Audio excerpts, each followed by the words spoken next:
Whipped cream yang lagi viral atau biasa disebut dengan laughing gas atau nitrous oxide saat ini berbahaya, namun masih legal di Indonesia.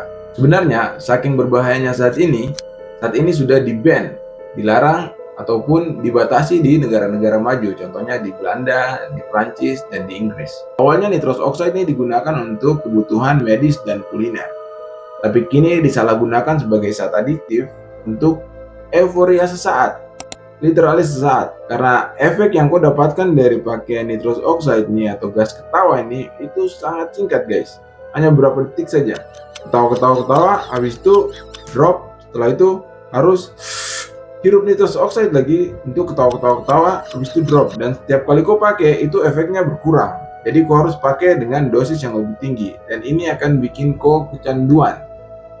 Ini bahaya. Salah satu dampak dari nitrous oxide atau gas ketawa ini itu namanya hipoksia. Hipoksia itu saat kok kekurangan oksigen dalam otak, jadi otak ini tidak berfungsi dengan normal. Saat kau hirup gas itu, gas ketawa masuk ke dalam tubuh, gas ketawa itu akan gantikan oksigen untuk disuplai ke otak. Jadi bukannya dapat oksigen, malah otak dapat gas ketawa. Jadinya aku ketawa-ketawa. Dan yang paling parah, hal ini bisa merusak sistem saraf secara permanen, bahkan bisa mengakibatkan kematian. Terus kenapa bisa disamarkan jadi whipped cream? Gas ketawa ini dipakai di whipped cream itu untuk bikin whipped cream itu lebih lembut. Jadi saat gas bahaya ini masuk ke whipped cream, itu gas ini jadi larut dalam whipped cream. Jadi efeknya tidak berbahaya lagi kalau kau pakai dalam bentuk whipped cream.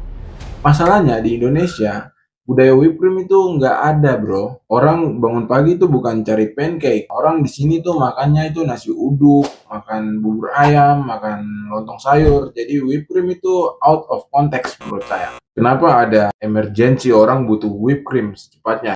Nah, ini yang disebut dengan penyamaran.